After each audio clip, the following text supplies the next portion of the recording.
রাজনীতির জন্য আপনি হুমকি দেন, রাজনীতির জন্য আপনি হুমকি দেন, রাজনীতির জন্য আপনার চাচাতো ভাইকে হুমকি দেন, মামলার হুমকি দেন, লাঠি মারি, রাজনীতিকে লাঠি মারি।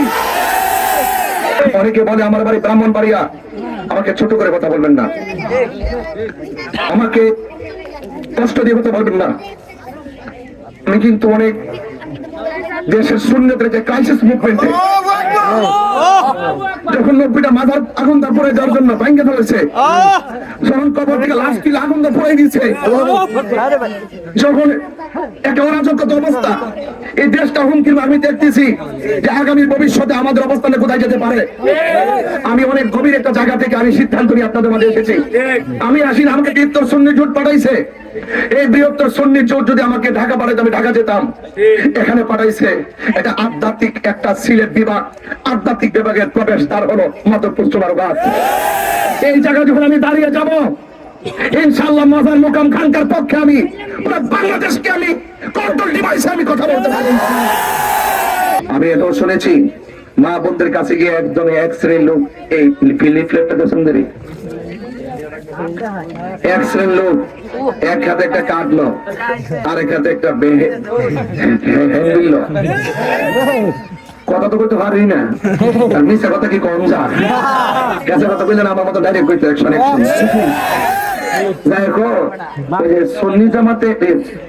একজন যে মোমবাতি লেগেছে ব্রাহ্মণবাড়িয়ার থেকে, এটা সুন্নি না, এটা সুন্নি না, বুঝছো? আমি বলে সুন্নি না, মিশা কথার একটা জাত আছে। মানুষকে দেওয়া তো কাঁচা মিশা কথা কো, মিথ্যা কথা একটা জাত আছে। আমি বলে সুন্নি না, হইল যদি খান তো সুন্নি না, এটা কি মাইনা নিয়ম যাব কথা কথা কি লেগে সুন্নি না মানে নুন জীব। আশ্চর্য ব্যাপার। এইভাবে ভুল মিথ্যা মেসেজ মা বোনদের কাছে দেয়, ঠিক আছে? মা বোনদের কাছে মা বোনদেরকে বলেন, মা আপনারা তো আমার চিনেন, যতই যুক্তি হোক না কেন, আমি যখন কারবালার ওয়াজ করি আপনারা চোখের পানি ফেলা শুনবেন। আমি যখন মা বাবার ওয়াজ করি, আমার এই ছোট্ট ছেলেগুলো, এই কিশোর বয়সের ছেলেগুলো, এই যুবক ছেলেগুলো চোখের পানি ফেলে কান্না করে। আমি চোখের পানি ফেলে কান্না করি। আমার এই যুবকদের আবেগ নিয়ে আপনারা খেলা করছেন। এই যুবকদেরকে নিয়ে আমি একটি শান্তির সমাজ গঠন করার স্বপ্ন দেখেছি। আমি যখন মাদকের বিরুদ্ধে ওয়াজ করেছি, অনেক ছেলেগুলো এসে আমার কাছে বলেছে আমরা কখনো মাদক সেবন করবো না। এইভাবে আপনার ছেলে জিম্মাদারিত্ব নিয়ে আমি মায়েদের কথা বলেছি। আমি যখন কবরের ওয়াজ করি, আমার এই ছেলেগুলো চোখের পানি ফেলে কান্না করে।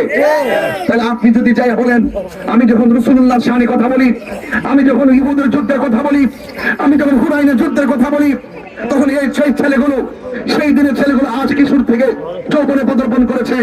আমি মনে করছি এবার সময় এসেছে জাতির হাল ধরার, এবার সময় এসেছে দেশের হাল ধরার, এবার সময় এসেছে ধর্মের সুশীতল ছায়া এই যুবকদের হৃদয়ে ঢেলে দিয়ে একটি শান্তির সমাজ গঠন করা।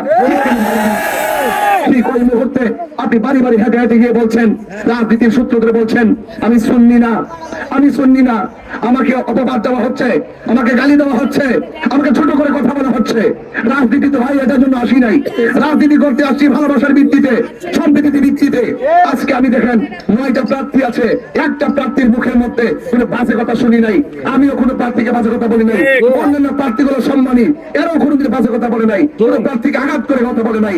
আজকে তাদের দল যারা করে এই ওয়ার্ডে ওয়ার্ডে ইউনিয়নে যে সমস্ত নেতা নেত্রীগুলো আছে, এরা অসম্ভব গালাগালি করে, অসম্ভব হুমকি দিয়ে কথা বলে, অসম্ভব হত্যার হুমকি দেয়, ফেস্টন ছিঁড়ে ফেলার হুমকি দেয়। এই যে একটি রাজনীতি শুরু হয়েছে, এটা আমাদের সত্যিকার রাজনৈতিক বন্দোবস্ত মূলধারাকে প্রশ্নবিদ্ধ করেছে।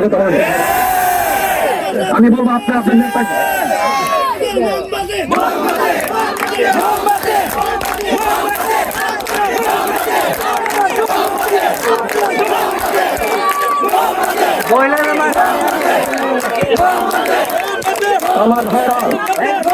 আমার মাধবপুর পৌরসভার আমার কলিজার টুকরা যুবকরা, আপনাদেরকে নিয়ে আমি মাঠে নেমেছি, মুরব্বীদের দোয়া নিয়েছি।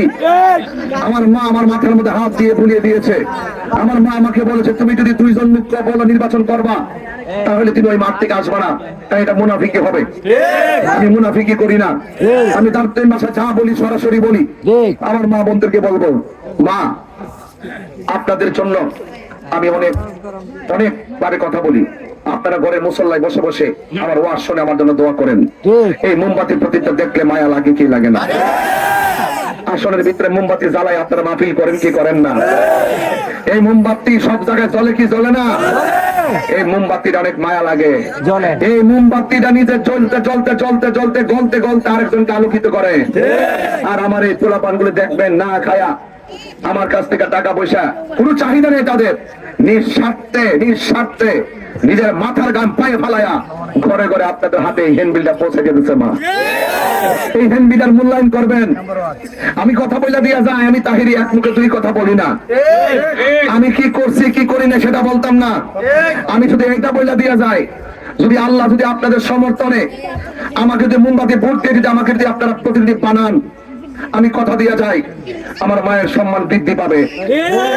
আমার যুবকরা বুক ফুলিয়ে তারা গর্ব করে বলবে আমি বাংলাদেশী, এবং প্রত্যেকটা যুবক তার কর্মসংস্থান খুঁজে পাবে ইনশাআল্লাহ।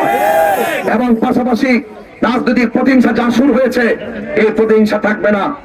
আমি সকলকে নিয়ে একটি সুন্দর সুনারগঞ্জ মাধবপুর মডেল বানাতে চাই। এটা শুধু মাধবপুরের মডেল হবে না, আমি সংসদে গিয়ে যখন কথা বলবো, এই মাধবপুর হয়ে যখন কথা বলবো, পুরো বাংলাদেশের মডেল বানাবো এই চূড়ান্ত মাধবপুরকে ইনশাআল্লাহ। আমাদেরকে ফলো করতে হবে, অন্যান্য ডিস্ট্রিক্ট আমাদেরকে ফলো করবে ইনশাআল্লাহ। কারণ এই সম্প্রীতিতে আমি তার্থহীন ভাষায় কথা বলে এই পর্যন্ত এসেছি।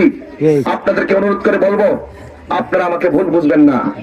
অনেকে বলে আমার বাড়ি ব্রাহ্মণবাড়িয়া, আমাকে ছোট করে কথা বলবেন না, আমাকে কষ্ট দিয়ে কথা বলবেন না। আমি কিন্তু অনেক দেশের সুন্নতের যে ক্রাইসিস মুভমেন্টে যখন 90টা মাথার আগুন দা পড়ে যাওয়ার জন্য ভাঙ্গে ফেলেছে, যখন কবর থেকে লাশ তুলে আগুন দা পড়ে দিয়েছে, যখন একটা অরাজকতা অবস্থা, এই দেশটা হুমকির আমি দেখতেছি যে আগামী ভবিষ্যতে আমাদের অবস্থানে কোথায় যেতে পারে। আমি অনেক গভীর একটা জায়গা থেকে আমি সিদ্ধান্ত নিয়ে আপনাদের মাঝে এসেছি। আমি আসি না, আমাকে বৃহত্তর সুন্নি জোট পাঠাইছে। এই বৃহত্তর সুন্নি জোট যদি আমাকে ঢাকা পাঠাইতো আমি ঢাকা যেতাম। এখানে পাঠাইছে এটা আধ্যাত্মিক একটা সিলেট বিভাগ, আধ্যাত্মিক বিভাগের প্রবেশ দ্বার হলো মাধবপুর চুনারগঞ্জ। এই জায়গায় যখন আমি দাঁড়িয়ে যাব, ইনশাআল্লাহ মাজার মুকাম খানকার পক্ষে আমি পুরো বাংলাদেশকে আমি কন্ট্রোল ডিভাইসে আমি কথা বলতে পারি। আপনারা আমাকে হেয় করে কথা বলবেন না। আমার বাবা আছে, আমার মা আছে, আমার ভাই আছে, বোন আছে, আমার আত্মীয় স্বজন আছে, আমার একটা বংশ আছে। আমি কি ফেলে দেওয়ার মানুষ? আমি এত লেখাপড়া করেছি, 22 বছর ধরে ওয়াজ করেছি। মুখে হাত দিয়ে বলেন, কখনো কি আপনাদেরকে কষ্ট দিয়ে কথা বলছি? তাইলে আপনি আমাকে যা তা বলতেছেন, আমি হয়তো ভাষাগুলো বলবো না, এই ভাষাগুলো আমাকে অনেক কষ্ট দেয়। আরে পাঁচ ফিল তো পরের কথা, আল্লাহ যাকে লিখে রেখেছেন সে হবে। কিন্তু একটা কথা, আমার পর মানুষ যারা যারা বিন্দিসি, সে আমাকে খারাপ বলুক, আমার কাছের মানুষ যারা আমাকে কষ্ট না দেয়, আমি সহ্য করতে পারবো না। আমি কাউকে আঘাত দিয়ে কথা বলি নাই। এই জন্য আপনাদেরকে বলবো, প্লিজ, আমি দেশের শান্তির জন্য এসেছি, দেশের সম্প্রীতির জন্য এসেছি, সার্বভৌমত্ব সুরক্ষায় এসেছি, ধর্ম রক্ষায় এসেছি, এবং মানুষের সাথে মিলেমিশে ভালোবাসার রাজনীতিতে আমি একটি সম্প্রীতির মাধবপুর চুনারঘাট গঠন করতে এসেছি, যেখানে চা শ্রমিকরা ন্যায্য অধিকার পাবে, মেহনতি মানুষ কৃষক শ্রমিকরা ন্যায্য অধিকার পাবে। তাদের জন্য ভাবতে হবে, চা শ্রমিকদের কথা ভাবতে হবে, খেটে খাওয়া মানুষের কথা ভাবতে হবে, শিক্ষা প্রতিষ্ঠান নিয়ে ভাবতে হবে, রাস্তা নিয়ে ভাবতে হবে, মানুষের নিরাপত্তা নিয়ে ভাবতে হবে। আজকে হিন্দুকে আমি প্রশ্ন করেছিলাম, বুঝতে পেরেছ? আমি হিন্দুকে প্রশ্ন করেছিলাম, আপনি কি চান? বাড়ি চান? কয় না। কি চান? 3 বেলা ভাত এনে ঘরে দিয়ে দেই, সেটা চান? কয় না। আপনি বলুন কি চান? শুধু শান্তি আর নিরাপদ চাই। তাহলে মানুষ আপনার কাছে বেশি কিছু আশা করে না, শুধুমাত্র একটু ভালোবাসা আশা করে। এই জন্য পেশি শক্তি, টাকার বাহাদুরি, ক্ষমতার বাহাদুরি, এগুলো বলে আপনারা আমাদেরকে কষ্ট দিবেন না। আমাদের এই ছেলেগুলোর দিকে তাকালে আমাকে যা বারবার গিয়ে বলে, আমাকে হুমকি দেয়, তখন আমি বুকে জড়ায় তাদেরকে বলি, চিন্তা করো না, আমি আছি। যারা বলছেন 12 তারিখের পরে দেখা যাবে কি হয়, এরকম কথা বলবেন না। আমি একটা কথা বলে যে মাধবপুরবাসী, আমি 12 তারিখের আগেও আপনাদের সাথে আছি, 12 তারিখের পরও আপনাদের সাথে থাকবেন ইনশাআল্লাহ। আমি থাকবো। যখন দেশের যে কোনো জায়গায় সংকট হয়েছে, ঢাকায় প্রবলেম হয়েছে, আমি ঢাকায় দৌড়াই গেছি। আমি সারা বাংলাদেশে আহলে সুন্নাত ওয়াল জামাতকে ঐক্যবদ্ধ করার জন্য, পীর মাশায়েখদেরকে ঐক্যবদ্ধ করার জন্য, ধর্ম বর্ণ নির্বিশেষে সকলের মাঝে একটা শান্তি সম্প্রীতি তৈরি করার জন্য আমি কাজ করছি। Humanity is a very important element for our life. মানবতা হলো সবচেয়ে বড় ধর্ম। মানবতা যার মধ্যে নাই, তার মধ্যে ইনসাফ নাই, ঈমান নাই। এই জন্য আপনাদেরকে বলবো, আপনারা সবাই দায়িত্বহীন ভাবে কাজ করুন। আপনারা মোমবাতির পক্ষে থাকুন। আপনার ভোট আপনি দিবেন, আরেকজনের ভোট আরেকজন দিবে। এজেন্ট হবেন, বুক ফোলাই এজেন্টের তালিকা প্রকাশ করবেন, মিছিল করবেন, বুক ফোলাই মিছিল করবেন। আপনার মিছিল আপনি করবেন, আমার মিছিল আমি করব। আমি আপনাকে বাধা দেই না, আপনি আমাকে বাধা দিয়েন না। রাজনৈতিক শত্রুদের জন্য ভাই ভাইয়ের জন্য দ্বন্দ্ব না হয়। একই বংশের একই ওয়ার্ডের ছেলেকে যদি আপনি বলেন খবর আছে রক্ত নিমু মেরে ফেলবো, এটা ভালো রাজনীতির সংস্কৃতি নয়। আপনি মরলে সেই ছেলেটা আপনার জানাজায় যাবে, এক মসজিদে গেলে পাশাপাশি দাঁড়িয়ে নামাজ পড়বে। আপনি ভাইবাদীদের আত্মমারেন, রাজনীতির জন্য আপনি হুমকি দেন, রাজনীতির জন্য আপনি হুমকি দেন, রাজনীতির জন্য আপনার চাচাতো ভাইকে হুমকি দেন, মামলার হুমকি দেন। লাথি মারি এই রাজনীতিকে, লাথি মারি, লাথি মারি। এই রাজনীতি আমি চাই না। আমার শত্রু যদি হয়, আমার রাজনীতি বলে তাকে কাছে টেনে নিতে হবে।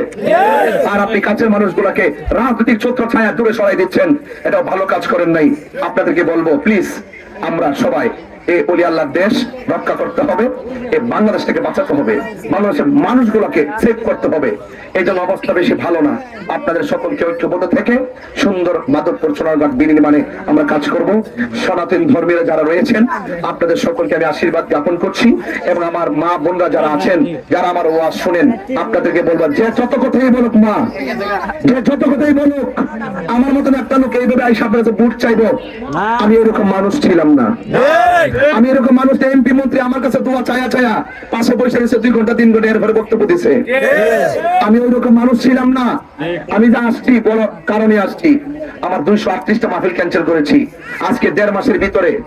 আমি কি খাই, কোথায় ঘুমাই, কোথায় যাই। আজকে মোটরসাইকেলে ছিলাম প্রায় 4.5 ঘন্টা। গত পরশুদিন মোটরসাইকেলে ছিলাম প্রায় 9 ঘন্টা। চা বাগান ঘুরে ঘুরে আমি ঘুরছি। কেন ভাই? আমার তো অনেক টাকা নাই, আমার তো অনেক পয়সা নাই, আমার অনেক বড় দল নাই, তবে এটা জানি নবীর সৈনিক আছে, দেশ প্রেমিক আছে। এদের শক্তি আমার সবচেয়ে বড় শক্তি। তরুণরা জেগেছে মাধবপুর, ইনশাআল্লাহ তরুণদের স্পৃহাকে কেউ দাবিয়ে রাখতে পারবেন। আপনারা পাশে থাকবেন। জয় হোক মেহনতি মানুষের, জয় হোক চা শ্রমিকদের, জয় হোক মোমবাতি প্রতীকের। ইনশাআল্লাহ সবাই আমাদের দোয়া করবেন, আমি আপনাদের জন্য দোয়া করি। তবে একটা কথা মনে রাখবেন, আমরা কি চিরদিন থাকবো না? আমরা কি চিরদিন বাঁচবো না? বিগত দিনে যারা ছিল এরা কি আছে দুনিয়াতে? সবাইকে চলে যেতে হবে না? তো কবরে যদি চলে যাব, এমন আদর্শ রেখে যাব যে আদর্শ রাখলে মানুষ আমাকে মরে যাওয়ার পরও স্মরণ করবে। এই মুহূর্তে আমার মরণ হতে পারে, পারে কি পারে না?